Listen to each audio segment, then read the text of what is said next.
야, 김철수 늙은이 오늘까지 돈 못 갚으면 딸년 몸으로 받아낸다. 들렸냐? 그 말 듣자마자 수연이 고개를 들었어요. 야, 그 더러운 입으로? 우리 아빠 이름 또 꺼내봐. 진짜 지금 내 입부터 접어버릴까? 조폭들이 피식 웃는다. 뭐야? 횟집 딸 하나가 설치네? 설쳐야지. 우리 아빠 건드리는 순간선 넘은 거거든. 그때 파이프가 번쩍 올라가고 수연 눈빛이 딱 달라졌습니다. 좋아. 와봐. 오늘 누가 먼저 기어나가는지 한번 보자. 그리고 바로 붙었죠. 피할 틈도 없는 거리에서 결판이 시작된 순간이었습니다. 여러분, 지금부터 자갈치의 인어가 조폭을 어떻게 박살냈는지 들려드릴게요. 새벽 5시 부산 자갈치 시장의 아침은 고함 소리로 시작됩니다. 경매장에서 들려오는 상인들의 목소리가 골목 깊숙이 울려 퍼지죠. 김수연은 아버지의 작은 횟집 셔터를 올리며 바닷바람을 들이마십니다. 오늘도 날씨 좋네. 수연은 혼잣말을 중얼거리며 안으로 들어섭니다. 수조에 물을 갈고 테이블을 닦고 앞치마를 두르죠. 27살 자갈치 시장에서 횟집을 운영하는 평범한 여자처럼 보입니다. 수연아, 벌써 왔니? 아버지 김철수가 안쪽에서 나오십니다. 60을 넘긴 아버지의 손은 요즘 자주 떨립니다. 수연은 그걸 알지만 모른 척합니다. 아빠, 제가 생선 손질할게요. 아빠는 계산대에 앉아 계세요. 아이고, 내가 아직 할 만한데. 아빠, 제가 더 빨라요. 손님들 오기 전에 끝내야죠. 수연은 능숙하게 칼을 집어듭니다. 생선을 다루는 손놀림이 예사롭지 않죠. 가늘지만 단단한 손가락, 정확한 칼질, 한치의 흔들림도 없는 움직임. 이 손은 단순히 생선만 다루던 손이 아니었습니다. 수연은 누구도 모르는 비밀을 가지고 있었습니다. 해군 특수전전단 UDT 출신이었죠. 잠수, 폭발물 해체, 수중수색을 전문으로 했던 수연은 동료들 사이에서 전설이었습니다. 특히 산소 장비 없이 수중에서 7분을 버틴 기록 때문에 동료들은 수연을 인어라고 불렀죠. 30m 깊이의 바닷속에서 적의 기뢰를 해체하고 침몰한 잠수함에서 생존자를 구출하던 그 손이 지금은 회를 뜨고 있습니다. 하지만 3년 전 아버지가 쓰러지셨을 때 수연은 망설이지 않았습니다. 전역 신청서를 내고 부산으로 돌아왔죠. 나라를 지키는 것도 중요하지만 아버지를 지키는 게 먼저였으니까요. 오전 10시 손님들이 하나둘 들어오기 시작합니다. 사장님, 오늘 우럭 있어요? 네, 있습니다. 몇 인분 드릴까요? 2명이요. 수연은 우럭을 꺼내 순식간에 회를 뜹니다. 손님들은 감탄하며 수연을 바라보죠. 아가씨 손이 정말 빠르네요. 감사합니다. 맛있게 드세요. 수연은 웃으며 회를 내어줍니다. 평범한 하루였습니다. 적어도 그때까지는요. 오후 2시 손님이 뜸해진 시간에 횟집 문이 열립니다. 검은색 양복을 입은 남자가 들어서는데 수연은 본능적으로 경계합니다. 남자의 걸음걸이, 눈빛, 입가의 비릿한 미소, 모든 게 위험 신호였죠. 김철수 사장님 계십니까? 네, 제가 김철수인데요. 아버지가 계산대에서 일어나십니다. 남자는 명함을 꺼내 건넵니다. 저는 문정도라고 합니다. 잠깐 얘기 좀 할까요? 무슨 일이신지. 문정도는 서류 가방에서 종이 몇 장을 꺼냅니다. 수연은 주방에서 설거지를 하던 손을 멈추고 귀를 기울입니다. 사장님께서 지난해 5월에 김만수 씨를 통해 사업자금 3천만 원을 빌리셨죠? 김만수? 그게 누군데요? 저는 돈 빌린 적 없는데요. 아버지의 목소리가 떨립니다. 수연은 재빨리 앞치마를 벗고 아버지 옆으로 다가갑니다. 무슨 일이세요? 문정도는 수연을 천천히 위아래로 훑어봅니다. 그 시선이 끈적하게 허벅지에 머물다가 다시 위로 올라오죠. 수연은 인상을 찌푸리며 서류를 낚아챕니다. 3천만 원 차용증이라고요? 네, 보시다시피 사장님께서 직접 서명하시고 도장 찍으셨어요.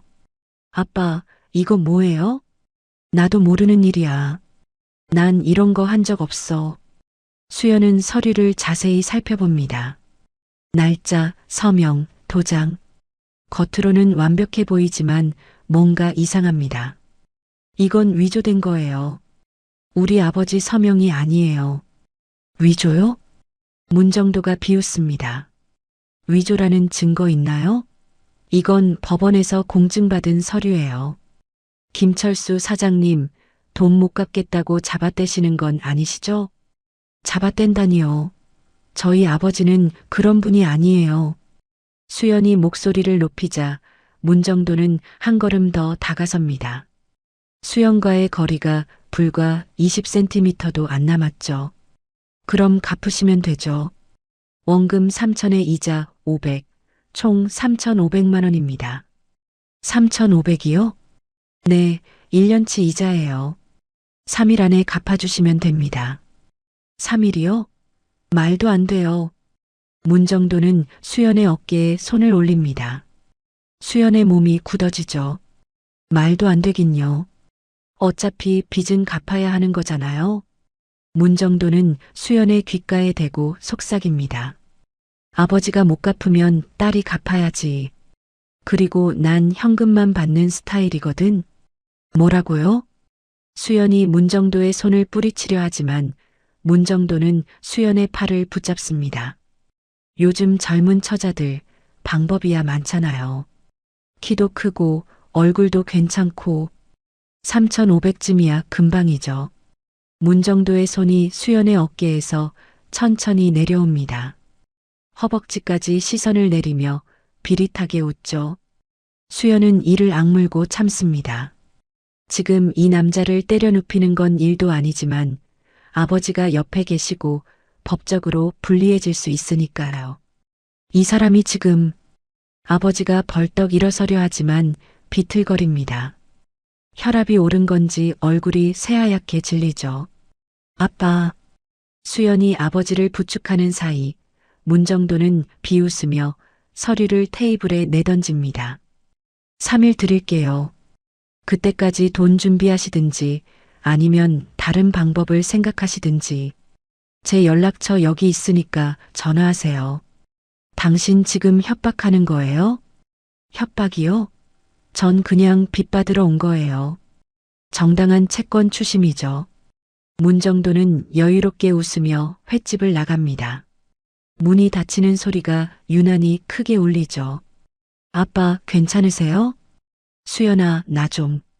아버지가 가슴을 움켜쥐며 주저앉습니다. 수연은 황급히 아버지를 의자에 앉힙니다. 아빠, 정신 차리세요. 괜찮아, 괜찮아. 그냥 놀라서 그래. 하지만 아버지의 얼굴은 창백하고 식은땀이 흐릅니다. 수연은 재빨리 구급약을 꺼내 아버지께 드리고 물을 따라 드립니다. 천천히 드세요. 호흡 천천히 하시고요. 수연아, 미안하다. 아빠가 무슨 빚을 졌다고. 아빠 말씀 마세요. 이건 아빠 잘못이 아니에요. 수연은 떨리는 손으로 서류를 다시 집어듭니다. 가짜 서명, 위조된 도장, 날조된 계약서. 전형적인 사기 수법이었죠. 아빠, 경찰에 신고해야 해요. 경찰? 하지만 저 사람 말대로 공증도 받았다는데. 공증도 위조할 수 있어요. 걱정 마세요. 제가 해결할게요. 수연은 창밖을 바라봅니다. 문정도가 검은색 승용차를 타고 천천히 사라지는 모습이 보이죠. 수연은 조용히 두 손을 움켜쥡니다. 그 손은 30m 수중에서 폭발물을 해체하던 손이었습니다. 단 3분 만에 적의 기뢰를 무력화시키고 단 2분 만에 침몰하는 배에서 전우를 구출하던 손이었죠. 7분 동안 산소 없이 바닷속을 헤엄치며 임무를 완수하던 동료들이 인어라고 불렀던 그 손이었습니다. 아빠, 괜찮으실 거예요. 제가 지킬게요. 수연의 목소리는 차분했지만 눈빛은 달라져 있었습니다. 평범한 횟집 딸의 탈을 벗을 시간이 온 것 같았습니다. 그 다음날 아침 수연은 횟집 셔터를 올리기도 전에 이미 이상한 기운을 느낍니다. 시장 골목 입구에 검은색 승용차가 멈춰 서 있고 양복 입은 남자 4명이 담배를 피우며 횟집 쪽을 노려보고 있었죠. 어제 본 문정도의 부하들 같았습니다. 저 사람들. 수연은 본능적으로 위험을 감지합니다. 문정도가 3일을 기다릴 리 없다는 걸 알았어야 했습니다. 저런 인간들은 절대 약속을 지키지 않으니까요. 아빠, 오늘은 가게 문 닫는 게 좋을 것 같아요. 왜? 무슨 일이니? 아버지가 수연의 표정을 살핍니다. 딸의 얼굴에 걱정이 가득한 걸 보니 뭔가 심상치 않았죠. 저 사람들 때문에요. 어제 그 사람 일당 같아요. 그럼 더더욱 가게 열어야지. 우리가 잘못한 것도 없는데 왜 숨어야 하니? 하지만 아빠, 괜찮아. 아빠가 지킬게. 아버지의 목소리에는 떨림이 섞여 있지만 그래도 당당하게 말씀하십니다. 수연은 한숨을 쉬며 고개를 끄덕입니다. 알겠어요. 하지만 무슨 일 있으면 제 뒤에 계세요. 그래, 알았어. 오전 10시 손님 2명이 횟집에 들어와 자리에 앉습니다. 중년 부부로 보이는 두 사람은 메뉴판을 보며 무엇을 먹을지 고민하고 있었죠. 수연이 물을 따라주려는 순간 횟집 문이 거칠게 열립니다. 문정도가 부하 4명을 데리고 들어서는데 4명 모두 건장한 체구에 험악한 인상이었죠. 어서 오십시오. 수연이 인사를 하려 하지만 문정도는 대답도 하지 않고 손님 테이블로 다가갑니다. 손님 부부가 놀라서 문정도를 올려다보죠. 여기 오늘 영업 안 해요. 나가세요. 예, 우리 지금 주문하려고 하는데요. 남편이 당황해하며 말합니다. 주문? 여기 오늘 문 닫는다니까요. 문정도의 부하 하나가 손님 테이블 위에 놓인 빈 접시를 낚아채 바닥에 내던집니다. 와장창 접시가 산산조각 나며 파편이 사방으로 튑니다. 아니, 이 사람들이 지금 뭐 하는 거예요? 나가라니까요. 못 알아들어요? 부하가 소리를 지르자 손님 부부는 겁에 질려 황급히 가방을 들고 가게를 빠져나갑니다. 시장 골목에 사람들이 하나둘 모여들기 시작하지만 아무도 끼어들지 못합니다. 문정도 패거리가 이 동네에서 얼마나 악명이 높은지 다들 알고 있으니까요. 당신들 지금 뭐 하는 거예요? 수연이 앞으로 나서지만 문정도는 비웃으며 말합니다. 어제 말한 거 생각해 보셨어요, 김 사장님? 생각해 볼 것도 없어요. 우린 돈 빌린 적 없고 이건 사기예요. 아버지가 떨리는 목소리로 대답하십니다. 사기라고요? 증거 있어요? 법원 공증까지 받은 서류인데? 그건 증거도 없으면서 사기라고 우기시면 곤란하죠. 김 사장님, 정말 실망인데요. 문정도가 혀를 차며 고개를 젓습니다. 그러더니 부하들에게 손짓을 하죠. 야, 이 가게 좀 정리해줘. 주인이 정신을 못 차리시니까. 알겠습니다, 형님. 부하 하나가 계산대로 다가가 현금통을 집어 바닥에 내던집니다. 동전들이 사방으로 튕기며 요란한 소리를 내죠. 다른 부하는 테이블 위에 놓인 그릇들을 쓸어버립니다. 간장 종지, 물컵, 젓가락통이 바닥에 떨어지며 산산조각 납니다. 하지 마세요. 제발요. 수연이 소리치지만 부하들은 아랑곳하지 않습니다. 한 부하가 수조 쪽으로 걸어가더니 발로 수조를 걷어찹니다. 쿵, 수조가 흔들리며 물이 철썩거립니다. 수조는 안 돼요. 수연이 달려가려 하지만 다른 부하가 수연의 앞을 막아섭니다. 그 사이 수조를 차던 부하가 힘껏 수조를 밀어버립니다. 수조가 넘어지며 물이 사방으로 쏟아지고 물고기들이 바닥에서 퍼덕거립니다. 이 나쁜 놈들. 아빠 안으로 들어가 계세요. 제발요. 하지만 수연아, 이 사람들이. 아빠 들어가 계세요. 제가 처리할게요. 수연은 아버지를 안쪽 주방으로 밀어넣습니다. 밖에서 시장 상인 10명 정도가 모여서 상황을 지켜보지만 아무도 말리지 못합니다. 한 할머니가 작게 중얼거립니다. 저 나쁜 놈들. 누가 좀 말려야 하는데. 쉿, 괜히 끼어들었다간 우리도 당해요. 저 사람들 조폭이라던데. 아이고, 김 사장님 불쌍하게. 딸도 예쁘장한데. 부하들은 계속해서 가게를 부숩니다. 테이블을 뒤집고 의자를 던지고 벽에 걸린 액자를 떨어뜨립니다. 냉장고 문을 열어 안에 있던 생선을 바닥에 쏟아내기도 하죠. 광어, 우럭, 도미가 바닥에 떨어지며 흙먼지와 뒤섞입니다. 가게가 순식간에 아수라장이 됩니다. 됐어, 그만. 문정도가 손을 들자 부하들이 멈춥니다. 문정도는 천천히 수연에게 다가오죠. 수연은 두 주먹을 꽉 쥔 채 문정도를 노려봅니다. 김수연 씨, 이렇게 하고 싶지 않았는데. 정말로요. 거짓말하지 마세요.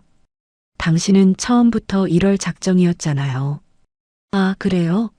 그럼 내 마음을 잘 아시네요. 그럼 더 빨리 끝낼 수 있겠네. 문정도가 수연 앞에 딱 붙어 섭니다. 숨소리가 느껴질 정도로 가까운 거리죠. 수연은 뒤로 물러서려 하지만 뒤에 테이블이 가로막고 있습니다. 딸이 참 예쁘네요. 키도 크고 몸매도 좋고 연예인 해도 되겠어요. 비키세요. 수연의 목소리는 낮게 가라앉아 있습니다. 하지만 문정도는 아랑곳하지 않고 수연의 어깨에 손을 올립니다. 갚을 돈 없으면 몸으로 갚아. 요즘 젊은 처자들 잘만 이용하면 3천 금방이야. 뭐라고요? 룸살롱이든 유흥업소든 소개해 줄 테니까. 얼굴도 괜찮고 키도 크니까 한 달이면 3천은 만들 수 있어요. 아니면 더 빠른 방법도 있고. 문정도의 손이 수연의 어깨에서 천천히 내려옵니다. 팔뚝을 지나 허리 쪽으로 향하죠. 수연의 몸이 굳어집니다. 분노가 치밀어 오르지만 수연은 참습니다. 아직 때가 아니니까요. 손 치우세요. 마지막 경고예요. 경고. 하, 웃기네. 내가 뭔데 나한테 경고를 해? 문정도의 손이 수연의 허리를 감쌉니다. 그 순간 수연의 인내심이 한계에 도달합니다. 이 인간을 더 이상 참을 수 없다. 수연의 머릿속에서 UDT 시절 훈련받았던 모든 기술이 순식간에 떠오릅니다. 관절 제압술, 압박점 타격, 중심 축 파괴, 호흡 차단. 모든 게 근육에 새겨진 기억이었죠. 그 순간 수연의 손이 번개처럼 움직입니다. 문정도의 손목을 잡아 정확히 꺾어 올리는데 각도가 완벽합니다. 딱! 관절이 어긋나는 소리가 가게 안에 울려 퍼지죠. 으악! 문정도가 비명을 지르며 무릎을 꿇습니다. 수연은 문정도의 손목을 놓지 않고 더 꺾어 올립니다. 문정도의 얼굴이 고통으로 일그러지죠. 이게 UDT식 관절 제압입니다. 뼈는 안 부러졌지만 인대가 늘어나는 느낌 아시겠죠? 이 인연이 감히 제가 년이라고요? 당신이 먼저 선 넘었잖아요. 부하 4명이 일제히 수연에게 달려듭니다. 수연은 문정도를 밀쳐내고 부하들을 마주합니다. 첫 번째 부하가 주먹을 날리자 수연은 상체를 살짝 틀어 피하고 부하의 팔을 잡아 비틉니다. 팔꿈치 관절을 역으로 꺾자 부하는 비명을 지르며 바닥에 쓰러지죠. 1초. 두 번째 부하가 뒤에서 수연을 붙잡으려 하지만 수연은 뒤로 팔꿈치를 날려 부하의 명치를 정확히 찍습니다. 부하는 숨이 막혀 고꾸라집니다. 3초. 세 번째 부하가 옆에서 발차기를 날리지만 수연은 낮게 몸을 숙여 피하고 부하의 다리를 쓸어버립니다. 균형을 잃은 부하가 넘어지고 수연은 재빨리 부하의 어깨를 눌러 바닥에 고정시킵니다. 5초. 네 번째 부하가 철제 의자를 들고 덤벼들지만 수연은 의자를 피하며 부하의 손목을 잡아 비틉니다. 의자가 바닥에 떨어지고 부하는 손목을 붙잡고 신음합니다. 8초. 정확히 8초 만에 4명 모두가 바닥에 누워 신음합니다. 목을 조른 것도 아니고 피를 낸 것도 아닙니다. 오직 정확한 압박과 균형 파괴, 그리고 관절 제압만으로 완벽하게 무력화시킨 거죠. 시장 골목에 모여든 상인들이 입을 벌린 채 지켜봅니다. 한 아저씨가 작게 중얼거립니다. 저게 사람이 할 수 있는 거야? 액션 영화도 아니고. 김 사장님 딸이 대체 뭐 하던 사람이야? 군대 다녀온 거야? 여자가 군대를 어떻게 가? 근데 진짜 대단하네. 저 남자들 덩치 좀 봐. 문정도는 바닥에 주저앉은 채 손목을 붙잡고 식은 땀을 흘립니다. 그러면서도 수연을 올려다보는 눈빛만은 살아있습니다. 분노와 굴욕감, 그리고 두려움이 뒤섞인 표정이죠. 너, 대체 뭐야? 보통 여자가 아니잖아. 특수부대 출신이야? 수연은 문정도 앞에 쪼그리고 앉아 눈을 마주칩니다. 평범한 횟집 딸이에요. 다만 아버지를 지키고 싶을 뿐이고요. 거짓말. 이런 실력이 평범할 리가. 다시는 우리 가게에 오지 마세요. 그리고 그 가짜 빚 법원 가서 정식으로 다툴 겁니다. 법원? 좋아, 가봐. 내가 얼마나 많은 변호사를 아는데. 문정도는 이를 갈며 비틀거리며 일어섭니다. 부하들도 신음하며 일어나 문정도를 부축하죠. 문정도는 횟집 문을 향해 걸어가다가 뒤를 돌아봅니다. 이제 진짜 전쟁이다. 각오해.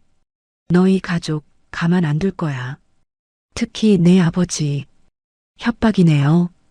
다 녹음했으니까 증거로 쓸게요.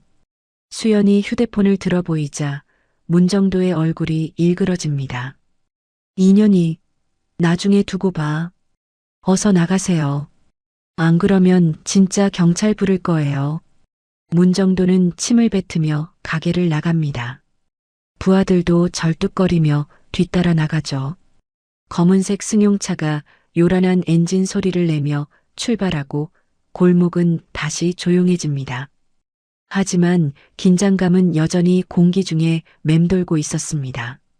시장 상인들이 하나둘 가게 안으로 들어옵니다. 할머니 한 분이 수연의 손을 잡으며 말씀하십니다. 아가씨, 괜찮아요? 다친 데는 없고? 네, 괜찮습니다. 걱정해 주셔서 감사해요.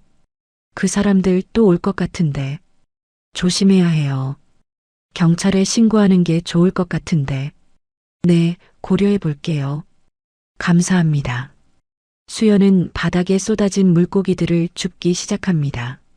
손이 전혀 떨리지 않습니다. 아버지가 안에서 나오시며 수연을 꼭 안아주십니다. 수연아, 너 대체 언제 그런 걸 배운 거니? 아빠한테 말 안 한 게 있지? 나중에 말씀드릴게요, 아빠. 지금은 가게부터 정리해요. 그래, 알았어. 근데 정말 놀랐다. 우리 딸이 그렇게 강할 줄은. 하지만 수연은 알고 있습니다. 이제 진짜 싸움이 시작됐다는 걸요.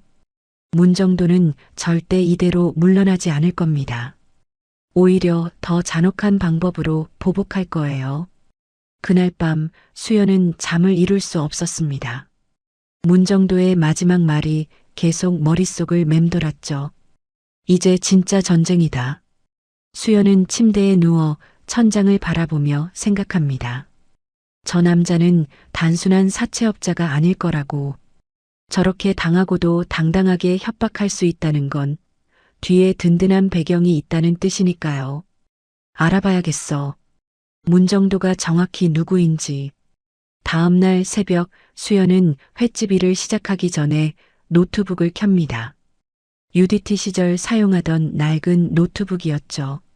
화면에는 각종 군사작전 파일과 임무보고서가 저장되어 있었지만 지금은 다른 용도로 쓸 때입니다. 수연은 포털 사이트에 문정도 사채 부산을 검색합니다. 몇 개의 기사와 게시글이 뜹니다. 부산 동구 일대에서 불법 사채 영업을 하는 조직에 대한 내용이었죠. 수연은 기사를 하나하나 읽어내려갑니다. 부산 동구 일대 상권 장악, 인천파 자금줄, 피해자 100명 이상, 가짜 계약서로 사기. 수연의 눈빛이 날카로워집니다. 문정도는 단순한 사채업자가 아니었습니다. 부산과 인천을 잇는 범죄 조직의 자금 담당자였던 거죠. 가짜 계약서를 만들어 선량한 시민들을 속이고 위조 서명으로 빚을 떠넘기고 법무사와 결탁해서 공증 서류까지 조작하는 수법을 쓰고 있었습니다. 수연은 마치 UDT 시절적 잠수함의 폭발물을 분석하듯 문정도의 범죄 패턴을 정리하기 시작합니다. 노트를 꺼내 하나하나 적어 내려가죠. 피해자 약 127명. 대부분 노인, 상인, 여성. 사기빚과 불법 채권 양도. 협박, 주거 침입, 가게 파괴. 경찰 신고에도 증거 불충분으로 무마. 수연은 펜을 쥔 손에 힘을 줍니다. 저 숫자 하나하나가 망가진 인생이었습니다. 아버지처럼 억울하게 빚을 떠안은 사람들이 127명이나 된다는 거죠. 3천만 원 갚는 게 아니야. 저 인간이 빼앗은 인생들을 되돌려야 해. 수연은 조용히 결심합니다. 이건 단순히 아버지를 구하는 문제가 아니라 127명의 인생을 구하는 문제라고요. 하지만 문정도도 가만히 있지 않았습니다. 바로 그날 오후 횟집 앞에 검은색 승용차가 또 나타납니다. 이번에는 차에서 내리지 않고 그냥 주차만 해놓죠. 엔진을 끄지도 않고 계속 공회전시키면서요. 손님 한 쌍이 횟집으로 들어오려다가 차를 보고 멈춥니다. 차 안에서 부하가 창문을 내리고 밖을 노려보자 손님들은 겁을 먹고 돌아갑니다. 아빠, 저 차 때문에 손님이 못 와요. 그러게. 저 사람들 대체 뭘 하려는 거니? 장사 방해하는 거잖아. 아버지의 목소리에 걱정과 분노가 섞여 있습니다. 수연은 앞치마를 벗고 밖으로 나갑니다. 차에 다가가 운전석 창문을 두드리죠. 여기서 뭐 하세요? 아, 그냥 쉬고 있어요. 여기 공공장소잖아요. 부하는 비웃으며 대답합니다. 어제 수연에게 당한 부하 중 하나였죠. 손님들 못 들어오게 하려는 거죠? 이거 영업 방해예요. 영업 방해요? 증거 있어요? 전 그냥 차 세워둔 것뿐인데. 법 위반한 거 있어요? 당신들이. 김수연 씨, 우리 형님한테 사과하고 돈 갚으면 다 끝나는 일이에요. 왜 이렇게 힘들게 가려고 해요? 부하는 여유롭게 웃으며 창문을 올립니다. 수연은 아무 말도 하지 못하고 횟집으로 돌아옵니다. 저렇게 나오면 법적으로 대응할 방법이 없었죠. 그날 하루 손님은 단 4팀밖에 오지 않았습니다. 평소에 4분의 1도 안 되는 매출이었죠. 저녁이 되자 차는 사라졌지만 밤에 더 큰 일이 벌어집니다. 자정이 넘어 누군가 횟집 창문을 두드리는 소리가 들립니다. 똑똑똑. 수연이 벌떡 일어나 창문으로 다가가자 밖에서 남자의 목소리가 들려옵니다. 김수연 씨, 잘 자요? 우리 형님이 안부 전하래요. 꿈자리 편안하시죠? 수연이 황급히 창문을 열지만 남자는 이미 사라진 뒤였습니다. 어둠 속으로 달아나는 발소리만 들릴 뿐이죠. 수연아, 무슨 일이야? 아버지가 방에서 나오십니다. 아무것도 아니에요, 아빠. 다시 주무세요. 하지만 괜찮아요. 제가 확인했어요. 다음 날 새벽 2시에도 3시에도 똑같은 일이 반복됩니다. 창문을 두드리는 소리, 협박하는 목소리, 그리고 사라지는 발소리.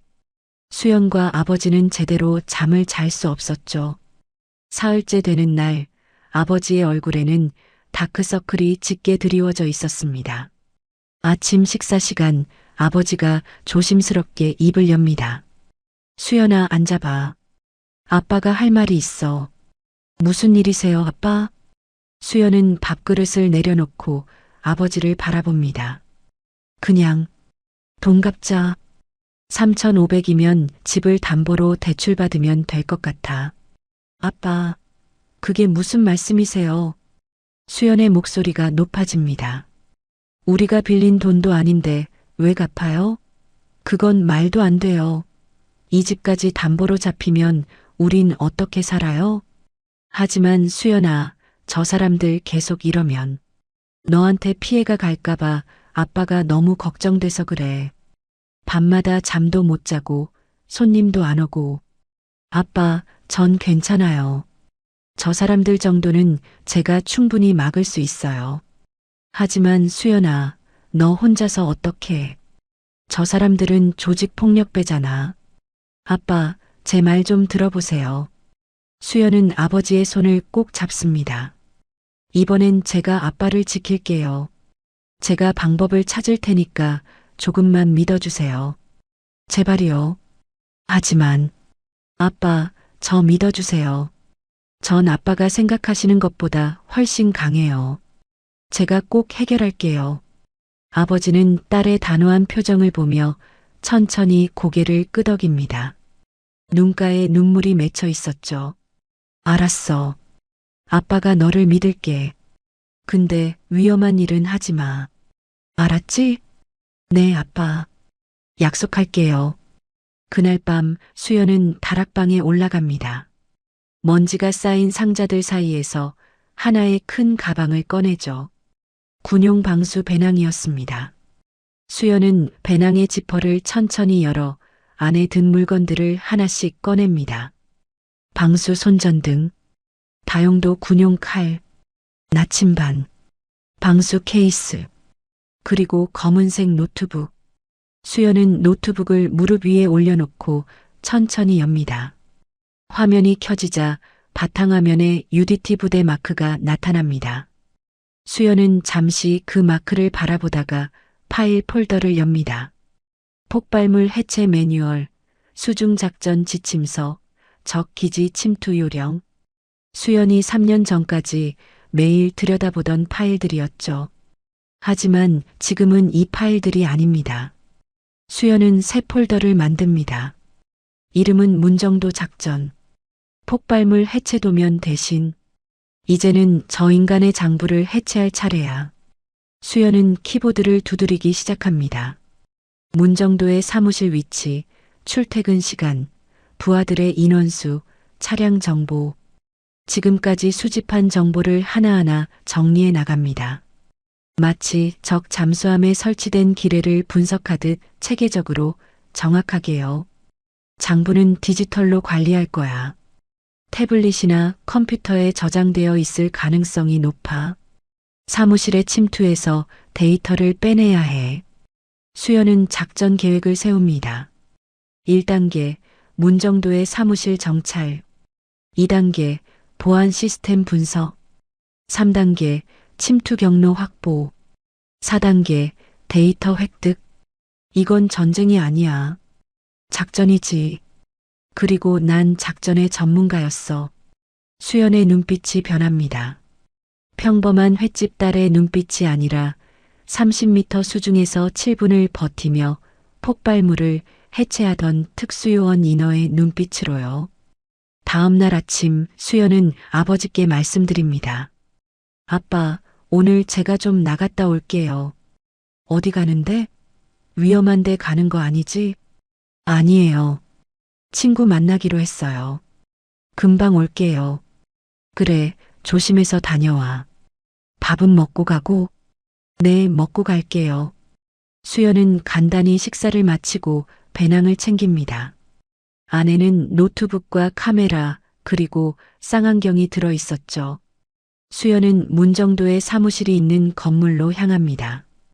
부산 동구의 허름한 상업지구에 위치한 2층짜리 건물이었죠. 1층에는 치킨집이 있고 2층에 문정도의 사무실이 있었습니다. 간판에는 정도 대부라고 적혀 있었습니다. 수연은 건너편 카페에 자리를 잡고 창가에 앉습니다. 사무실이 한눈에 보이는 위치였죠. 커피를 주문하고 노트북을 꺼내 작업하는 척하며 관찰을 시작합니다. 오전 10시 30분 문정도가 검은색 승용차를 타고 도착합니다. 부하 2명이 함께 내리죠. 문정도는 손에 태블릿을 들고 있었습니다. 저 태블릿, 장부를 저기에 보관하는 건가? 수연은 노트에 기록합니다. 오전 10시 30분 출근, 태블릿 소지, 부하 2명 동행. 점심시간이 되자 문정도와 부하들이 근처 중국집으로 향합니다. 사무실 문에 자물쇠를 채우고 가죠. 수연은 타이밍을 재봅니다. 45분 후에 돌아왔습니다. 점심시간 45분. 사무실 비움. 오후 내내 수연은 관찰을 계속합니다. 오후 3시 피해자로 보이는 노인 한 분이 사무실로 올라갑니다. 15분 후 노인은 고개를 떨군 채 내려오죠. 수연의 가슴이 아픕니다. 저분도 우리 아빠처럼 당하신 거겠지. 오후 6시 문정도가 퇴근합니다. 부하들과 함께 차를 타고 떠나죠. 하지만 사무실 창문으로 불빛이 보입니다. 감시 카메라의 적외선 센서였죠. 카메라가 있어. 함부로 들어갈 순 없겠어. 수연은 집으로 돌아오며 생각합니다. 사무실에 직접 침투하는 건 위험합니다. 다른 방법이 필요했죠. 원격 접속? 태블릿에 무선으로 접근할 수 있다면 UDT 시절 배웠던 무선 통신 해킹 기술이 떠오릅니다. 적의 통신망을 방해하거나 정보를 빼내는 훈련을 받았었죠. 집에 도착한 수연은 곧바로 노트북을 켭니다. 온라인 쇼핑몰에서 필요한 부품들을 검색합니다. 소형 무선 송수신기, 블루투스 신호 증폭기, 소형 배터리팩. 모두 합쳐도 12만 원 정도였습니다. 이걸로 USB 무선 침투 장비를 만들 수 있어. 블루투스 신호를 가로채서 태블릿에 접속하는 거지. 수연은 부품들을 주문합니다. 배송은 이틀 후였죠. 이틀 동안 수연은 계속 문정도의 사무실을 관찰합니다. 패턴이 명확해집니다. 매일 같은 시간에 출근하고 점심은 같은 중국집에서 먹고 저녁 6시에 퇴근합니다. 태블릿은 항상 들고 다니지만 점심시간에는 사무실 책상 위에 두고 간다는 것도 알아냅니다. 점심시간이 기회야. 45분의 시간이 있어.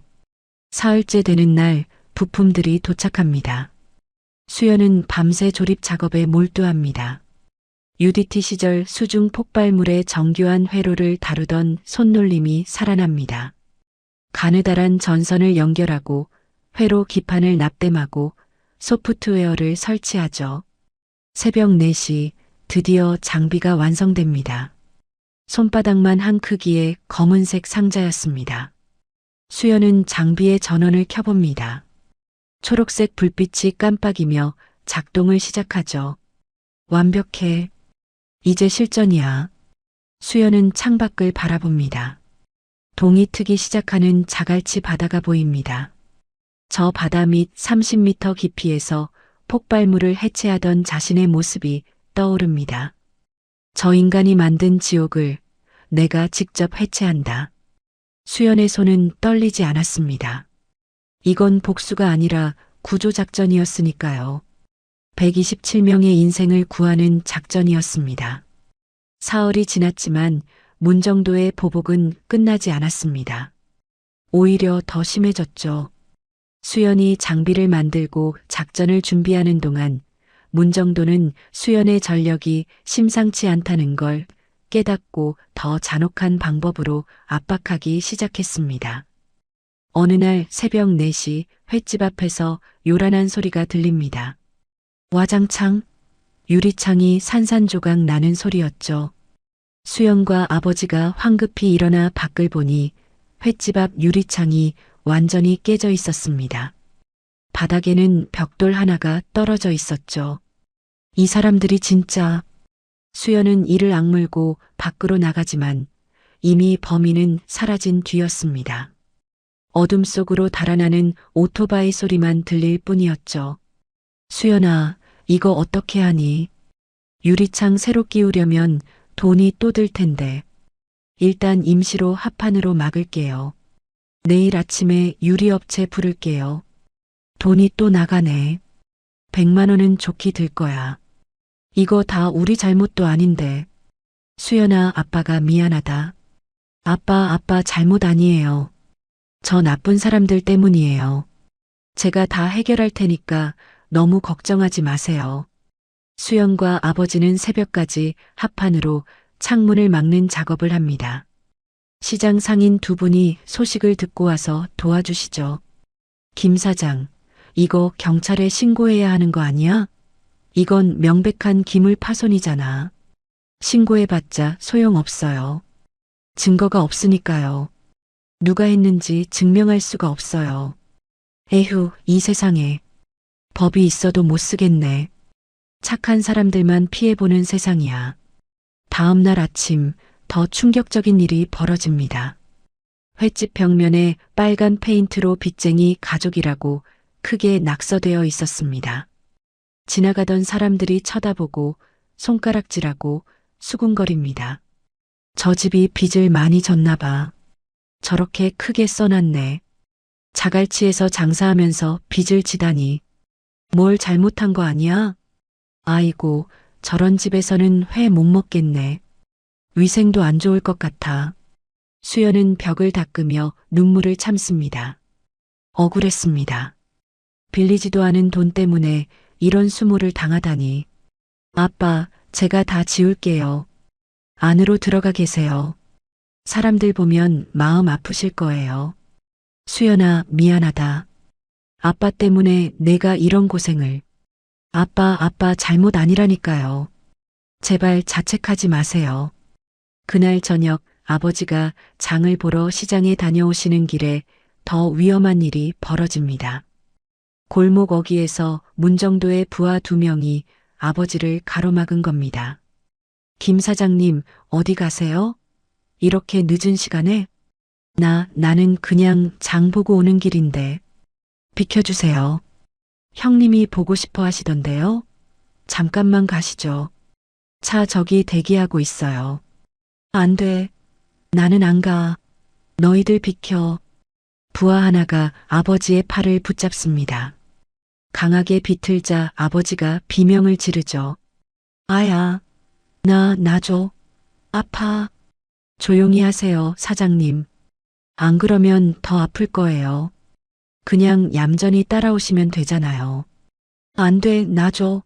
살려줘. 바로 그때 수연이 나타납니다. 아버지가 늦게 오시길래 찾으러 나온 거였죠. 아버지한테서 당장 손 떼요. 수연이 달려와 부하의 팔을 잡아 떼어냅니다. 부하는 수연을 노려보며 뒤로 물러서죠. 오, 김수현. 마침 잘 왔네. 너도 같이 가면 되잖아. 형님이 기다리신다고. 우린 안 가요. 그리고 다시는 우리 아버지한테 손대지 마세요. 이건 폭행이에요. 폭행이요? 하, 웃기네. 우린 그냥 부축해드린 것뿐인데 손 떼면 어쩔 건데 내가 뭘 할 수 있는데 경찰 부를 거예요. 지금 당장요. 부르든지. 우린 그냥 길 가다가 인사한 것뿐인데 범죄된 거 있어요? 증거라도 있어요? 부하들은 비웃으며 사라집니다. 수연은 떨리는 아버지를 부축해 집으로 돌아옵니다. 며칠 후 더 심각한 일이 벌어집니다. 수연이 노트북 작업을 하다가 이상한 걸 발견한 겁니다. 휴대폰 배터리가 평소보다 빨리 닳고 데이터 사용량이 비정상적으로 많았죠. 설마. 수연은 휴대폰 설정을 확인합니다. 그리고 충격을 받습니다. 위치 추적 앱이 몰래 설치되어 있었던 겁니다. 이 사람들이 내 위치를 추적하고 있었어? 언제 이걸 설치한 거지? 수연은 즉시 앱을 삭제하고 휴대폰을 초기화합니다. 문정도는 수연의 동선을 다 파악하고 있었죠. 조심해야 해. 이 사람들은 생각보다 훨씬 더 치밀해. 그리고 가장 위험한 사건이 일어납니다. 어느 날 오후 수연이 부품을 사러 잠깐 외출한 사이 아버지가 가게에 혼자 계실 때였습니다. 부하 2명이 횟집에 난입합니다. 김 사장님, 오늘은 혼자 계시네요? 따님은 어디 갔어요? 너희들 뭐하러 왔어? 나가. 당장 나가라고. 진정하세요, 사장님. 우리 형님이 제안 하나 하시래요. 빚 대신 이 가게 넘기시라고요. 뭐? 가게를 넘기라고? 말도 안 돼. 네, 가게 소유권만 넘기면 빚은 깨끗이 없던 걸로 해주신대요. 좋은 제안 아니에요? 3,500만 원이 한 번에 날아가는 거예요. 말도 안 돼. 이 가게는 내 인생이야. 40년을 여기서 장사했어. 절대 못 넘겨. 아버지가 단호하게 거절하자 부하 하나가 아버지의 멱살을 잡습니다. 사장님, 좋게 말할 때 하세요.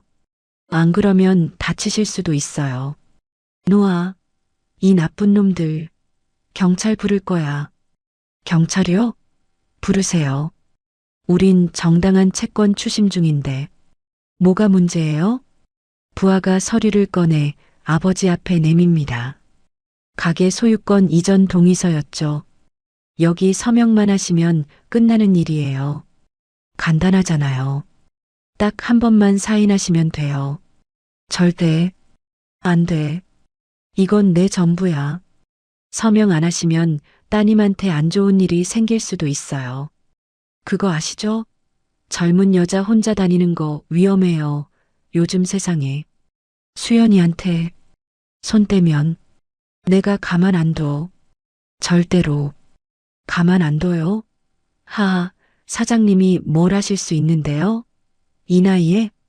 부하가 비웃으며 아버지를 밀칩니다. 아버지는 균형을 잃고 바닥에 넘어지죠. 머리가 테이블 모서리에 부딪히며 아버지가 신음합니다. 으윽. 그 순간 아버지는 가슴을 움켜쥡니다. 통증이 밀려오는 거죠. 숨이 막히고 식은땀이 흐르고 시야가 흐려집니다. 으윽. 가슴이, 숨이. 부하들이 당황합니다. 야, 이 영감 왜 이래? 진짜 아픈 것 같은데? 모르겠는데. 어떻게? 형님한테 연락해야 하는 거 아니야? 일단 나가자.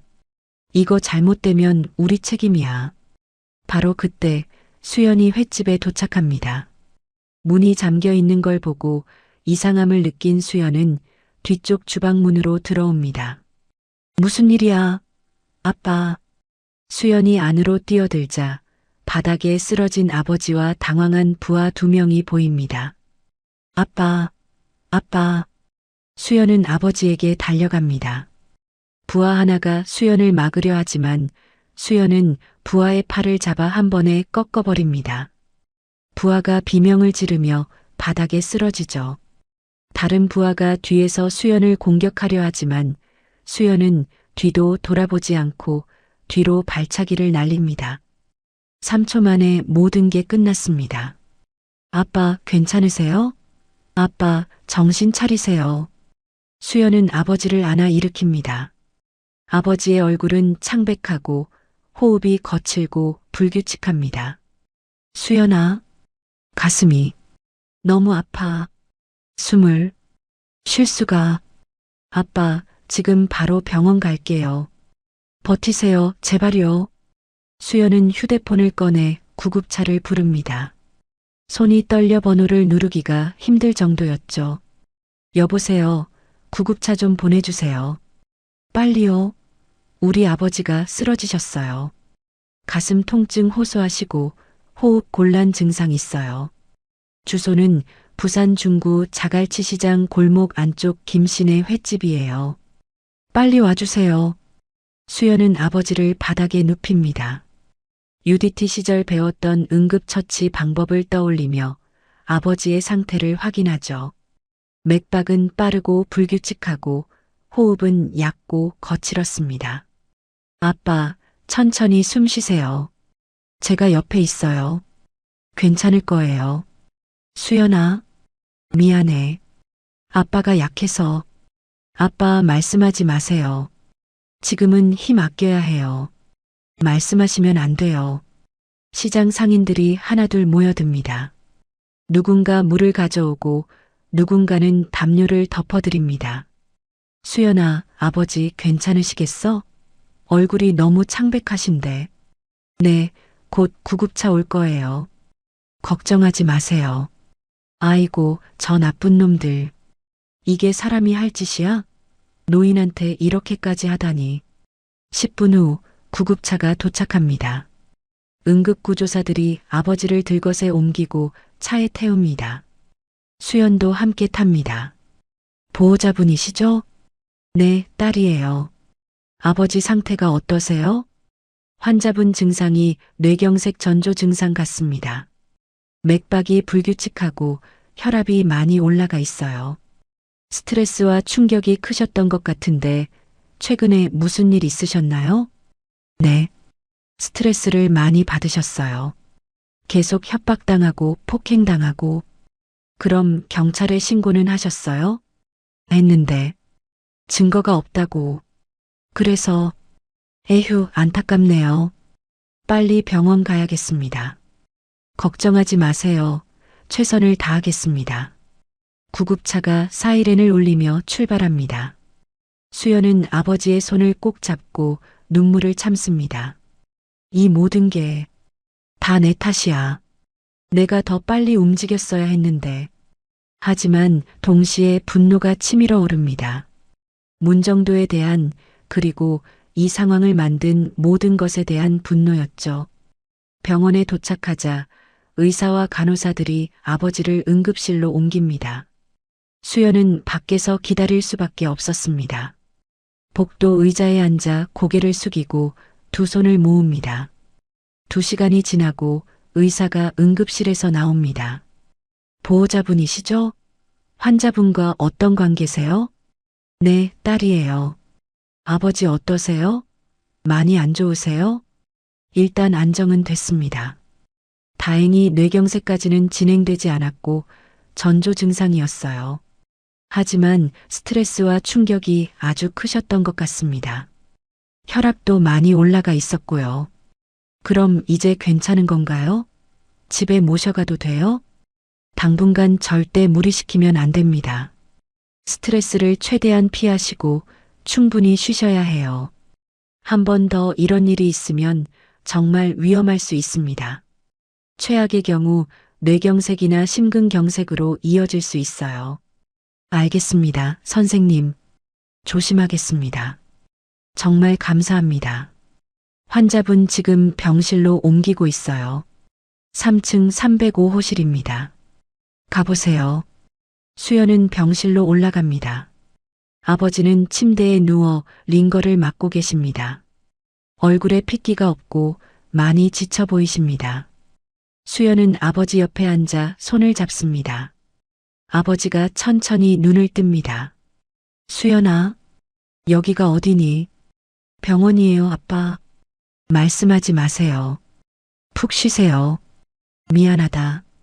아빠가 너를 지키지 못해서, 아빠가 무능해서. 아빠, 그런 말씀하지 마세요. 아빠는 최선을 다하셨어요. 수연의 눈에 눈물이 맺힙니다. 이제는 제가 아빠를 지킬게요.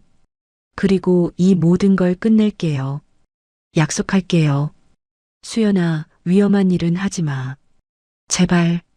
아빠, 걱정 마세요. 전 괜찮아요. 수연은 조용히 결심합니다. 창밖을 바라보는 수연의 눈빛이 변합니다. 이건 가정 문제가 아니야. 범죄야. 그리고 난 이 범죄를 끝낼 거야. 반드시. UDT 시절 작전 모드가 완전히 돌아온 표정이었습니다. 더 이상 물러설 곳은 없었습니다. 끝을 볼 시간이었죠. 아버지가 병원에 입원한 지 이틀이 지났습니다. 수연은 낮에는 병실을 지키고 밤에는 작전을 준비했죠. 잠은 하루에 서너 시간밖에 못 잤지만 수연의 눈빛은 오히려 더 날카로워졌습니다. 아빠, 제가 잠깐 나갔다 올게요. 어디 가는데? 위험한데 가는 거 아니지? 아버지가 걱정스러운 표정으로 수연을 바라봅니다. 아니에요, 아빠. 집에 가서 옷 좀 챙겨올게요. 병원 음식도 가져오고요. 그래, 조심해서 다녀와. 밤에는 택시 타고 다녀. 알았지? 네, 알았어요. 아빠도 푹 쉬세요. 수연은 병실을 나와 택시를 탑니다. 하지만 집이 아닌 부산 동구로 향하죠. 문정도에 사무실이 있는 곳이었습니다. 기사님, 저기 카페 앞에 세워주세요. 여기요? 알겠습니다. 수연은 요금을 지불하고 카페로 들어갑니다. 창가 자리에 앉아 문정도의 사무실이 보이는 위치를 확보하죠. 커피를 주문하고 배낭에서 노트북을 꺼냅니다. 패턴을 파악해야 해. 출근 시간, 퇴근 시간, 부하들의 움직임. 수연은 며칠 동안 관찰한 내용을 노트에 정리합니다. 문정도는 매일 오전 10시 30분에 출근하고 점심은 12시에 근처 중국집에서 먹고 저녁 6시에 퇴근했습니다. 부하들은 보통 2~3명이 함께 다녔죠. 태블릿. 문정도는 항상 태블릿을 들고 다녀. 저기에 장부가 있을 거야. 수연은 지난 며칠간 제작한 무선 침투 장비를 확인합니다. 손바닥만 한 검은색 상자였죠. 블루투스 신호를 증폭시켜 원격으로 태블릿에 접속할 수 있는 장비였습니다. 사무실 근처 20m 안에만 있으면 돼. 직접 들어갈 필요 없어. 오후 2시 수연은 카페에서 나와 사무실 건물 옆 골목으로 이동합니다. 건물 뒤편에는 좁은 공터가 있었고 거기서 사무실까지의 거리는 약 15m였죠. 여기면 충분해. 수연은 공터 구석에 앉아 배낭에서 장비를 꺼냅니다. 전원을 켜자 초록색 불빛이 깜빡이기 시작합니다.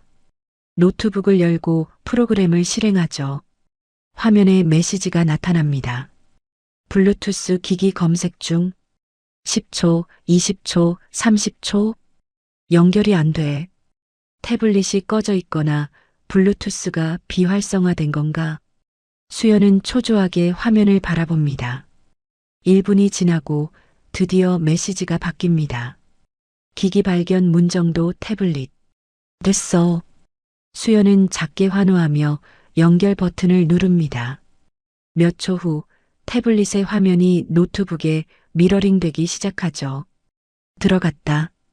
이제 장부를 찾아야 해. 수연은 태블릿의 파일 목록을 탐색합니다. 사진 폴더, 문서 폴더, 그리고 암호화된 폴더 하나가 보입니다. 저기야. 저 폴더에 장부가 있을 거야.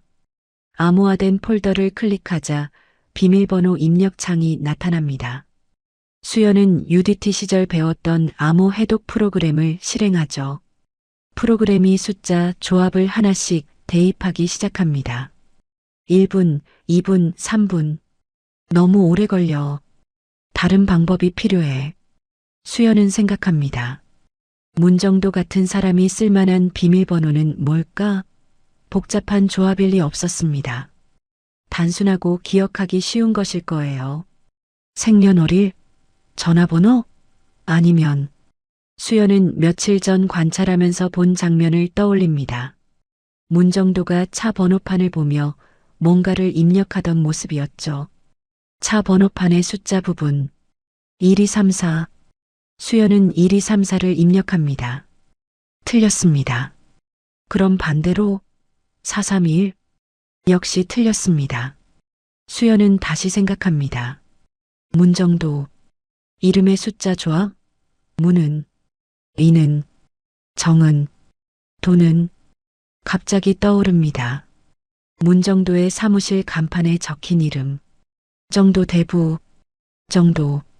정은 숫자로 1, 도는 2. 1이 1이? 수연은 1이 1이를 입력합니다. 딸깍. 폴더가 열립니다. 이렇게 단순할 줄이야. 폴더 안에는 엑셀 파일 여러 개가 들어 있었습니다.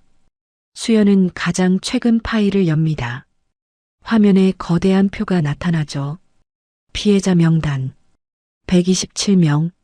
수연의 손이 멈춥니다. 이름, 나이, 주소, 빚금액, 상환 여부 모든 게 상세하게 기록되어 있었습니다. 127명이나. 수연은 명단을 스크롤합니다. 60대 이상 노인이 66명, 미혼 여성이 19명, 그 중에는 스토킹 정황이 적힌 메모도 있었습니다. 자살 시도자가 6명이라는 기록도 보였죠. 수연의 가슴이 먹먹해집니다. 이 사람들 모두 아빠처럼 억울하게 당한 거야. 김철수 63세 3천만 원 미상환. 아버지의 이름이 보입니다. 수연은 눈물을 참으며 파일을 복사하기 시작합니다. 이 증거들을 경찰에 넘기면? 아니야. 증거만 넘기면 또 묻힐 거야. 법무사랑 결탁되어 있다고 했잖아. 수연은 다른 방법을 생각합니다. 장부를 직접 조작하는 거죠. 마치 수중 폭발물의 신관을 하나씩 해체하듯 문정도의 범죄 시스템을 내부에서 무력화시키는 겁니다. 127명의 빚을 모두 완납 처리로 바꾼다. 그리고 문정도의 돈을 피해자들에게 돌려준다. 수연은 키보드를 두드리기 시작합니다. 엑셀표의 미상한 항목을 하나씩 완납으로 변경하죠. 동시에 은행 계좌 정보 파일을 찾아냅니다. 문정도의 비밀 계좌 4억 원이 들어 있었습니다. 4억? 이게 다 피해자들에게서 뜯어낸 돈이야. 수연은 은행 자동 이체 프로그램을 설정합니다. 4억 원을 127명에게 골고루 분배하도록 코드를 짜는 거죠.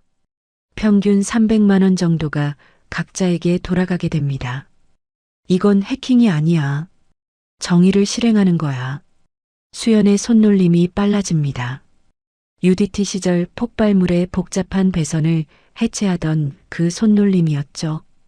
정확하고 빠르고 흔적을 남기지 않았습니다. 20분이 지나고 작업이 거의 완료됩니다. 수연은 마지막으로 자동 이체 실행 날짜를 설정합니다. 내일 새벽 3시. 문정도가 잠들어 있을 시간이었죠. 완벽해. 이제 흔적을 지워야 해. 수연은 접속 기록을 삭제하고 연결을 끊습니다.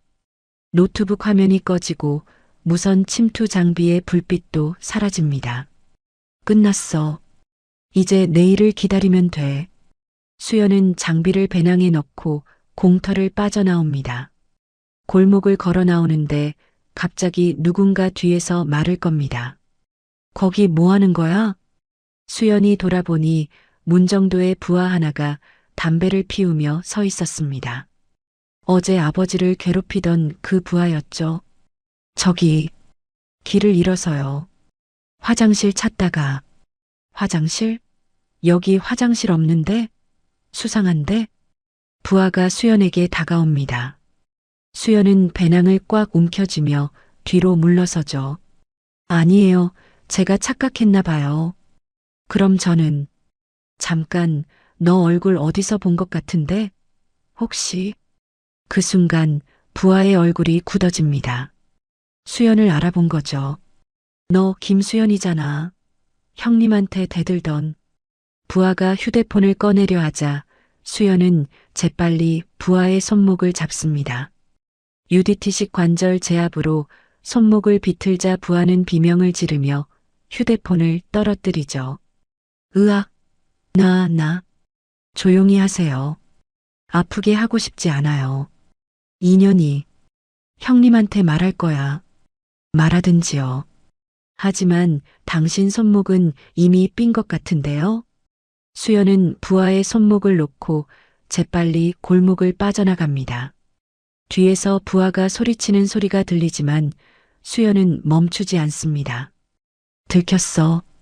문정도가 알게 될 거야. 하지만 괜찮아. 내일 새벽이면 모든 게 끝나. 수연은 택시를 타고 병원으로 돌아갑니다. 아버지는 여전히 침대에 누워 계셨죠. 수연아, 늦었네. 걱정했잖아. 죄송해요, 아빠. 길이 막혀서요. 그래, 조심해서 다녀왔으면 됐어. 배고프지? 저녁 먹었어? 네, 먹었어요. 아빠는 병원 밥 드셨어요? 응, 먹었어. 그런데 수연아, 너 얼굴이 왜 그래? 무슨 일 있었어? 아버지가 수연의 표정을 살핍니다. 수연은 억지로 미소를 지으며 고개를 저어요. 아니에요. 아무것도 아니에요. 그냥 피곤해서 그래요. 그래. 그럼 오늘은 집에 가서 푹 쉬어. 여기는 내가 괜찮으니까. 아니에요. 제가 여기 있을게요. 아빠 옆에 있고 싶어요. 수연은 아버지 옆 의자에 앉아 손을 잡습니다. 아버지는 수연의 손을 꼭 쥐며 눈을 감으십니다. 내일이면 모든 게 달라질 거예요, 아빠. 조금만 기다려주세요. 수연은 창밖을 바라봅니다. 부산의 밤하늘에 별이 반짝이고 있었습니다. 저 바다 밑 30m 깊이에서 폭발물을 해체하던 기억이 떠오릅니다. 그때도 할 수 있었어. 이번에도 할 수 있어. 127명의 인생을 되돌릴 수 있어. 수연의 눈빛은 흔들리지 않았습니다. 내일 새벽 문정도가 만든 지옥이 무너질 거였으니까요. 새벽 3시 문정도의 휴대폰에 은행 알림이 울립니다. 비몽사몽 눈을 뜬 문정도는 화면을 확인하다가 얼어붙죠. 출금 4억 원. 뭐야 이게? 문정도는 벌떡 일어나 노트북을 켭니다. 은행 사이트에 접속해 거래 내역을 확인하는데 손이 떨리기 시작합니다. 4억 원이 127개의 계좌로 분산되어 자동 이체되었습니다. 그것도 불법 충당금 전액 반환이라는 명목으로요. 4억이 어디로 간 거야? 이게 대체 무슨... 문정도는 황급히 태블릿을 켭니다. 장부 파일을 열어보는데 더 큰 충격이 기다리고 있었죠.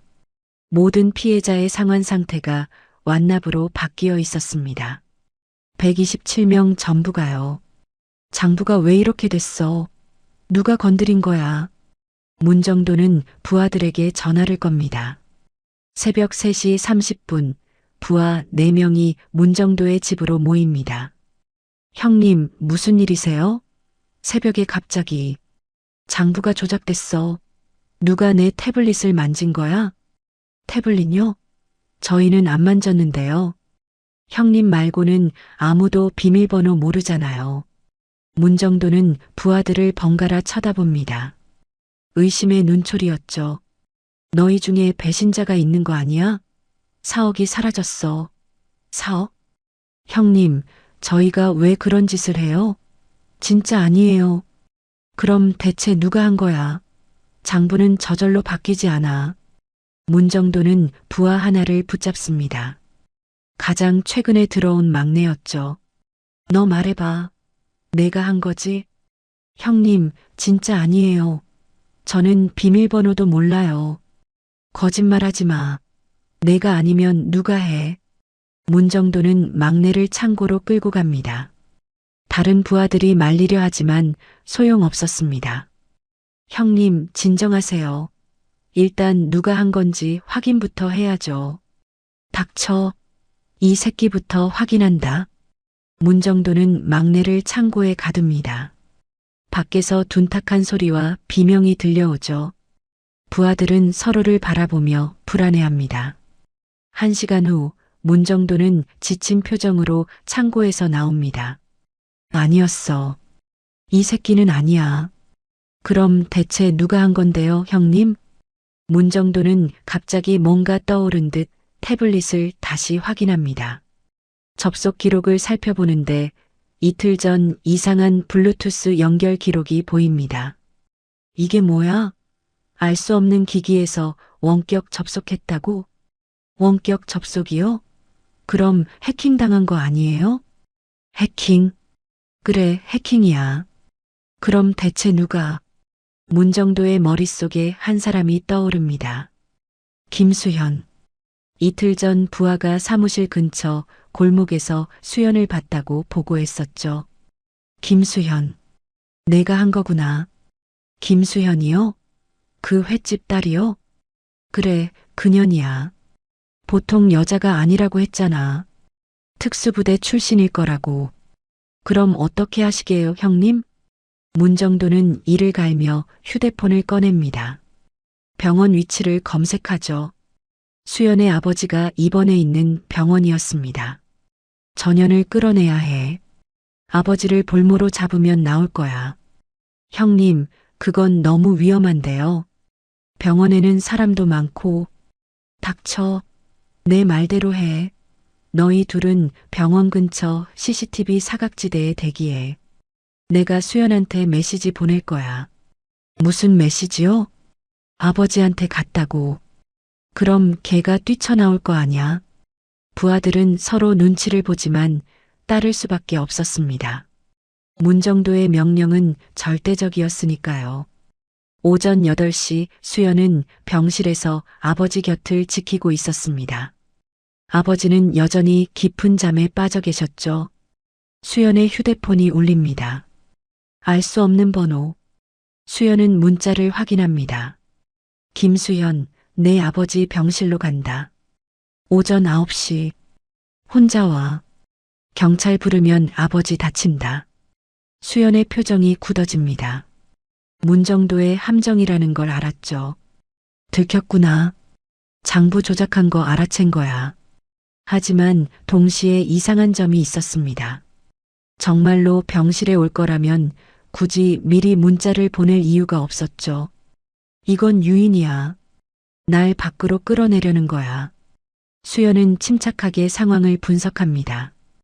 UDT 시절 배웠던 적의 함정 파악 훈련이 떠오릅니다. 문정도는 병원에 직접 오지 않을 거야. 너무 위험하니까. 대신 병원 근처 어딘가에 부하들을 풀어놓고 날 기다릴 거야. 수연은 창밖을 바라봅니다. 병원 주차장과 주변 골목이 보이죠. CCTV 사각지대. 저기다.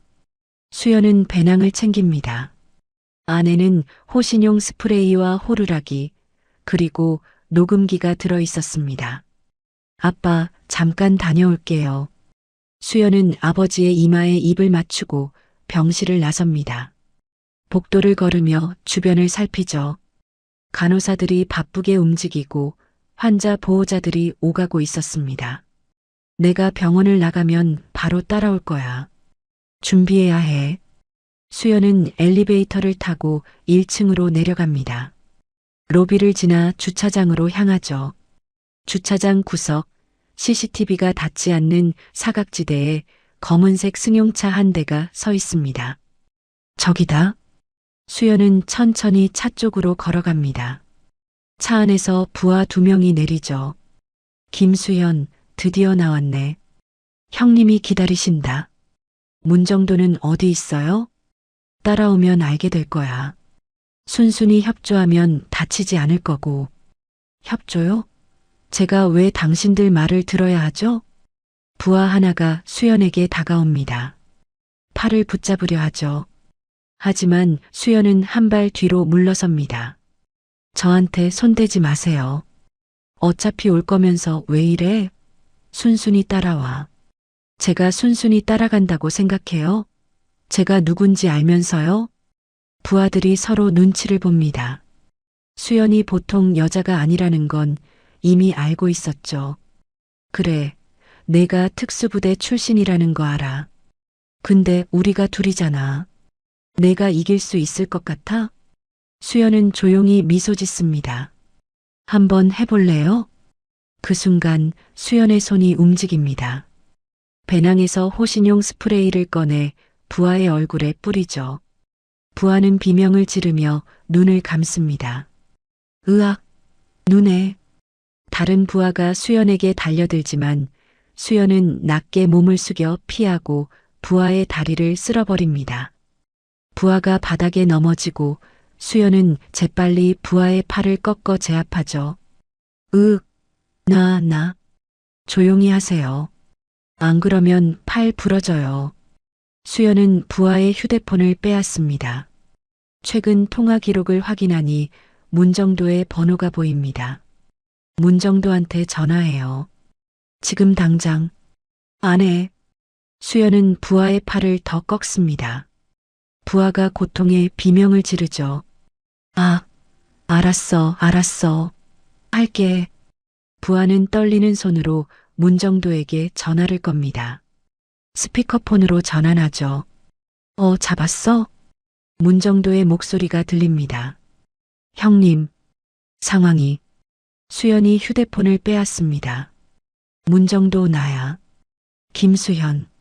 너, 내 부하들한테 뭘 한 거야? 아무것도 안 했어요. 그냥 좀 아프게 했을 뿐이에요. 당신이 우리 아버지한테 한 것처럼요. 2년이. 내 돈 4억 어디로 보낸 거야? 장부는 왜 조작했어? 조작이요? 전 그냥 진실을 복구한 것뿐이에요. 127명의 빚은 애초에 가짜였잖아요.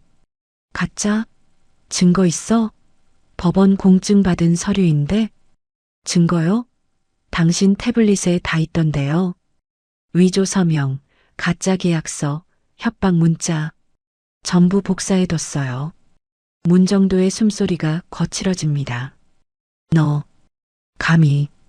그리고 이미 경찰에 넘겼어요. 익명으로요. 곧 당신한테 연락 올 거예요. 거짓말. 내가 경찰한테 넘겼으면 벌써 왔을 거야. 아직 검토 중이겠죠. 하지만 곧 올 거예요. 증거가 너무 명확하니까요. 수연은 사실 아직 경찰에 넘기지 않았습니다. 하지만 문정도를 흔들기 위한 거짓말이었죠. 이년아, 너 지금 어디야? 내가 직접 가서. 올 거면 와요. 전 여기 병원 주차장에 있어요. CCTV도 많고 사람도 많아요. 올 수 있으면 와보세요. 너, 두고 봐. 너랑 내 아버지 둘 다 가만 안 둘 거야. 협박이네요. 이것도 녹음되고 있어요. 증거 하나 더 추가됐네요. 수연은 전화를 끊습니다. 부하들을 풀어주고 뒤로 물러서죠. 가세요. 문정도한테 전해요. 더 이상 우리 가족한테 손대지 말라고. 안 그러면 진짜 경찰 부를 거라고. 부하들은 비틀거리며 차에 올라탑니다. 차가 요란한 소리를 내며 주차장을 빠져나가죠. 수연은 손을 털며 병원으로 돌아갑니다. 심장이 빠르게 뛰고 있었지만 표정은 침착했습니다. 이제 문정도는 더 조심스럽게 움직일 거야. 경찰이 올까봐 두려워할 테니까. 하지만 수연도 알고 있었습니다. 문정도는 절대 이대로 물러서지 않을 거라는 걸요.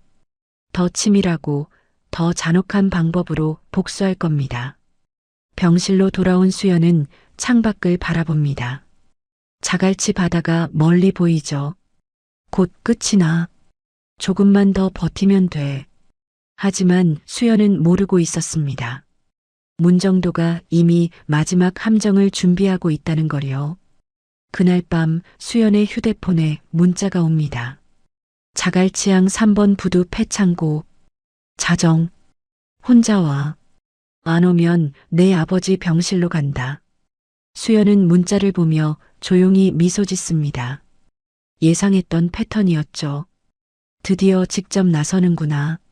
마지막 승부를 걸겠다는 거지. 수연은 아버지가 주무시는 병실을 나와 복도로 향합니다. 간호사에게 말을 겁니다. 제가 잠깐 나갔다 올 텐데 아버지 좀 지켜봐 주시겠어요? 낯선 사람 오면 바로 연락 주세요. 네, 걱정 마세요.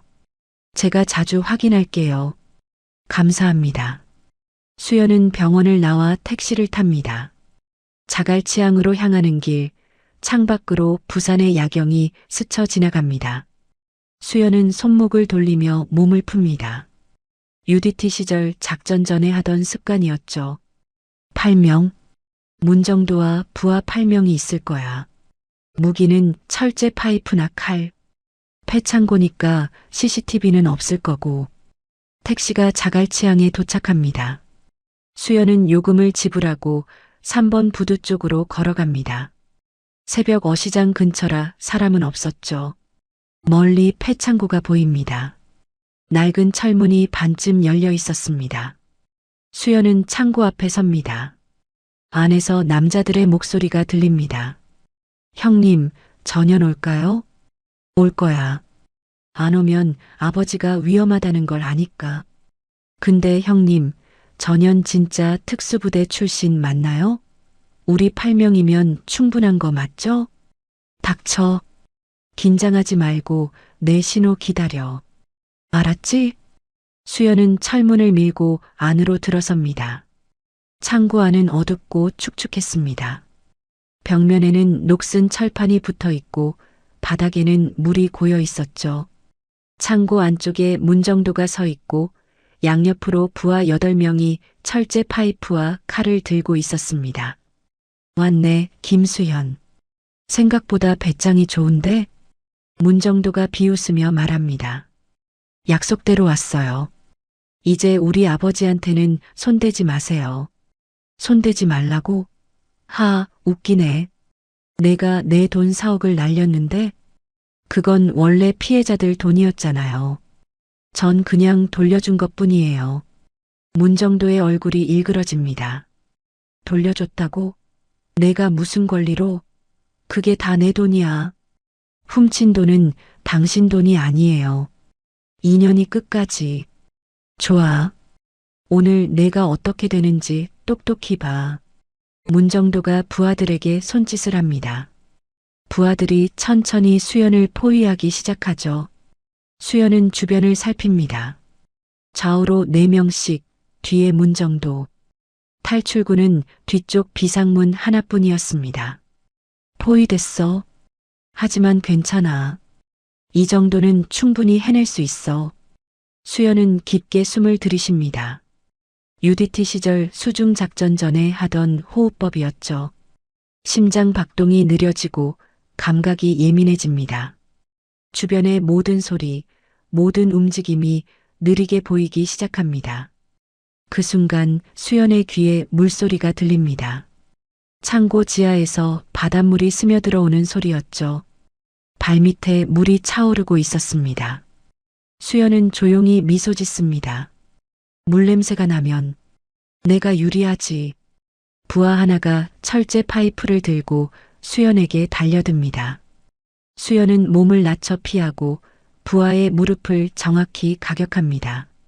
부하가 비명을 지르며 쓰러지죠. 으악! 하나. 수연은 조용히 숫자를 셉니다. 2번째 부하가 칼을 들고 옆에서 덤벼듭니다. 수연은 부하의 손목을 잡아 비틀고 칼을 빼앗아 바닥에 던집니다. 그리고 부하의 중심축을 밀어내 넘어뜨리죠. 2, 3번째, 4번째 부하가 동시에 덤벼듭니다. 수연은 한 명의 어깨를 눌러 다른 부하 쪽으로 밀어버립니다. 2명이 부딪혀 넘어지고 수연은 재빨리 발목을 잡아 회전시켜 바닥에 고정시킵니다. 3, 4, 5번째 부하가 뒤에서 수연의 목을 조르려 합니다. 하지만 수연은 부하의 팔을 잡아 앞으로 던져버립니다. 유도 기술이었죠. 부하가 바닥에 떨어지며 신음합니다. 5, 6번째, 7번째 부하가 양쪽에서 동시에 공격합니다. 수연은 물이 고인 바닥을 이용해 미끄러지듯 움직입니다. 마치 수중에서 헤엄치듯 자연스러운 움직임이었죠. 부하들은 수연을 따라잡지 못하고 서로 부딪힙니다. 수연은 2 부하의 다리를 동시에 쓸어 넘어뜨립니다. 그리고 호흡 차단 기술로 목을 가볍게 눌러 정신을 잃게 만들죠. 6, 7. 마지막 8번째 부하가 철제 파이프를 높이 들고 수연에게 내리칩니다. 수연은 옆으로 몸을 틀어 피하고 부하의 팔꿈치 관절을 정확히 가격합니다. 관절이 어긋나는 소리가 들리고 부하는 파이프를 떨어뜨립니다. 수연은 부하의 어깨를 잡아 바닥에 내리꽂습니다. 8. 모든 게 3분도 안 되어 끝났습니다. 8명의 부하가 바닥에 쓰러져 신음하고 있었죠. 수연은 숨 한 번 거칠게 쉬지 않았습니다. 문정도는 믿을 수 없다는 표정으로 수연을 바라봅니다.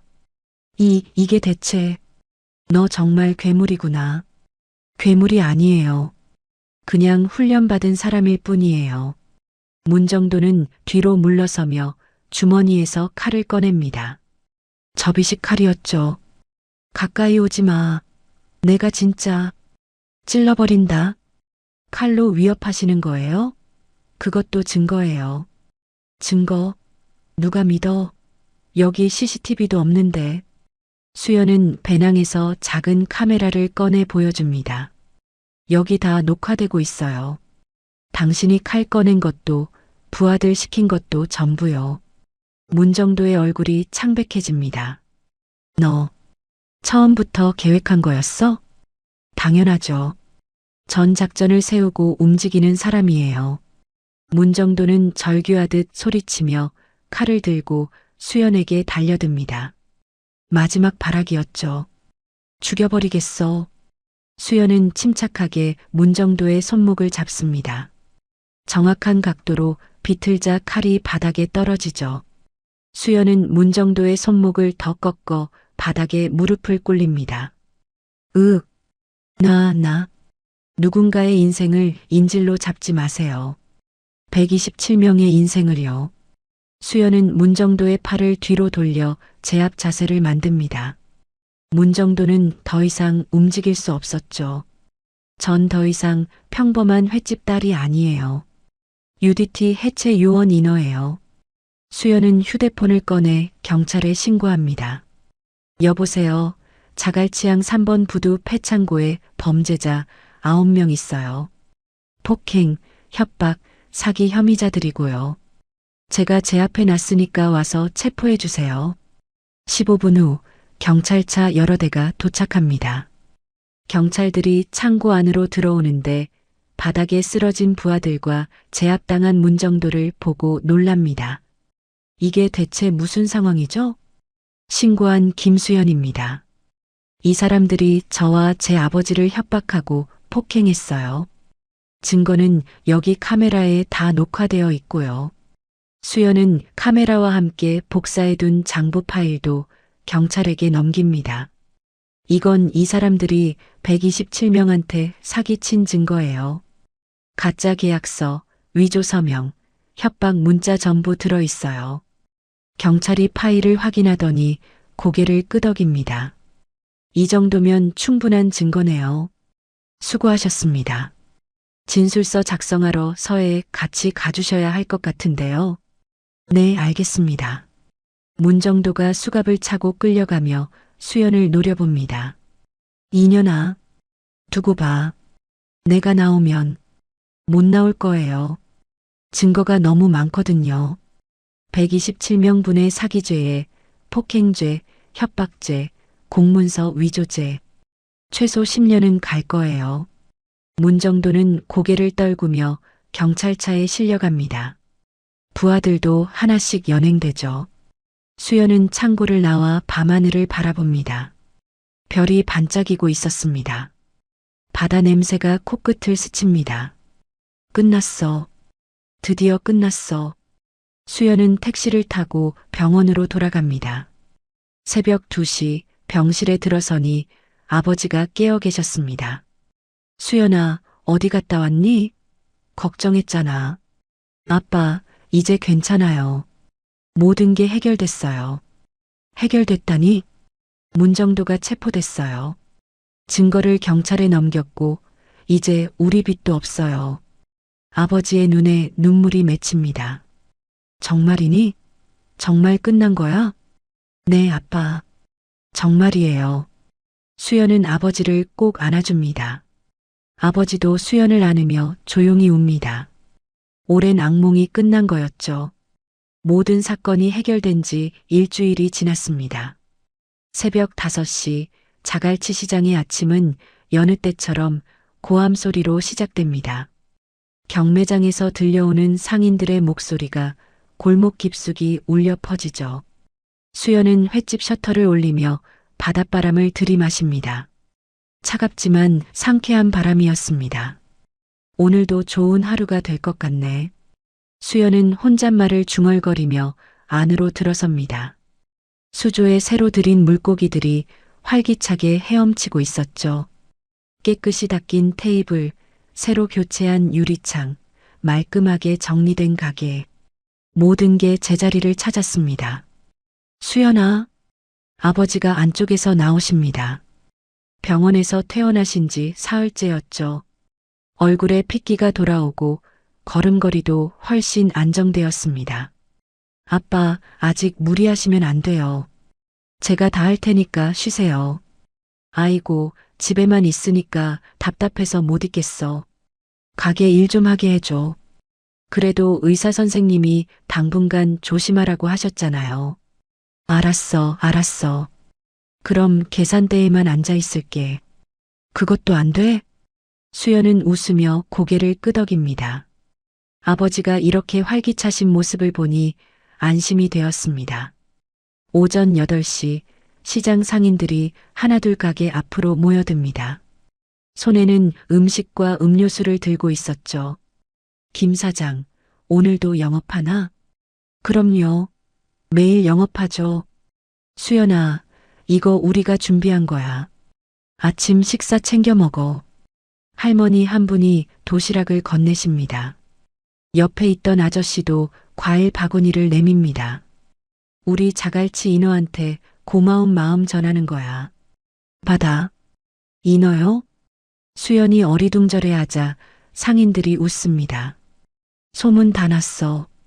내가 문정도 일당을 혼자서 다 제압했다며? 그것도 3분 만에? 아니에요. 그렇게까지는. 우리도 문정도한테 당한 사람들이야. 근데 경찰서에서 연락 왔더라. 빚이 다 없어졌다고. 내가 한 거지? 수연은 고개를 끄덕입니다. 증거를 모아서 경찰에 넘겼어요. 문정도가 만든 가짜 빚이었으니까요. 고마워. 정말 고마워. 우리가 뭘로 보답해야 할지 모르겠네. 아니에요. 당연한 일했을 뿐이에요. 상인 한 분이 수연의 손을 꽉 잡습니다. 내 덕분에 우리 가족이 살았어. 진짜야. 우리 아들이 대학 포기하려고 했거든.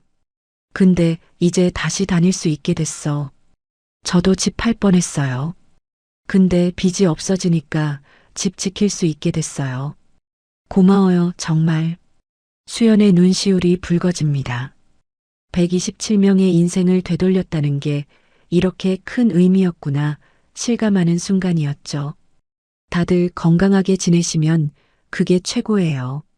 앞으로 좋은 일만 있으실 거예요. 상인들이 박수를 칩니다. 시장 골목에 따뜻한 박수 소리가 울려 퍼집니다. 오전 10시 손님들이 하나둘 들어오기 시작합니다. 평소보다 훨씬 많은 손님이었죠. 소문을 듣고 찾아온 사람들이었습니다. 여기가 그 유명한 김씨네 횟집이에요? 네, 맞습니다. 어서 오세요. 사장님 딸이 영웅이라며요? 사채업자 혼내준? 수연은 부끄러워하며 손을 졌습니다. 영웅까지는 아니고요.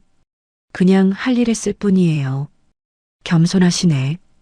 우럭회 4인분 주세요. 신선한 거로요. 네, 금방 준비할게요. 수연은 능숙하게 회를 뜹니다.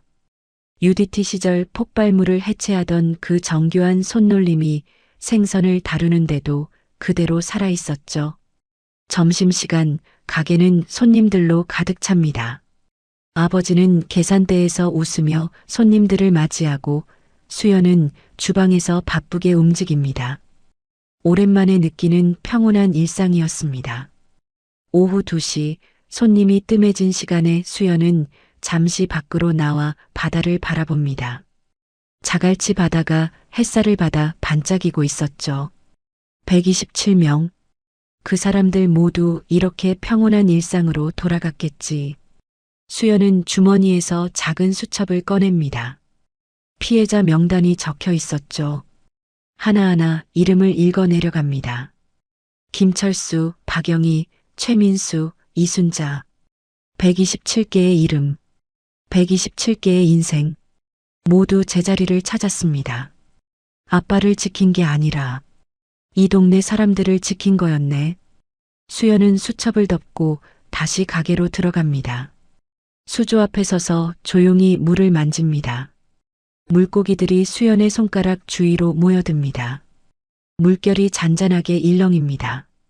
마치 무언가를 속삭이는 것 같았죠. 넌 아직 끝나지 않았어. 더 많은 사람들이 너를 필요로 할 거야. 수연은 고개를 가로졌습니다. 아니야. 난 이제 평범한 횟집 딸로 살 거야. 아버지 곁에서요. 하지만 마음 한구석에서는 알고 있었습니다. 언젠가 다시 누군가 도움이 필요하면 수연은 망설이지 않고 나설 거라는 거요. 저녁 6시 영업을 마치고 수연과 아버지는 가게 정리를 합니다. 수연아, 오늘 장사 정말 잘 됐다. 다 내 덕분이야. 아니에요, 아빠. 아빠가 맛있는 생선 고르시잖아요. 그래도 내가 없었으면 우린 어떻게 됐을까? 아버지의 목소리가 떨립니다.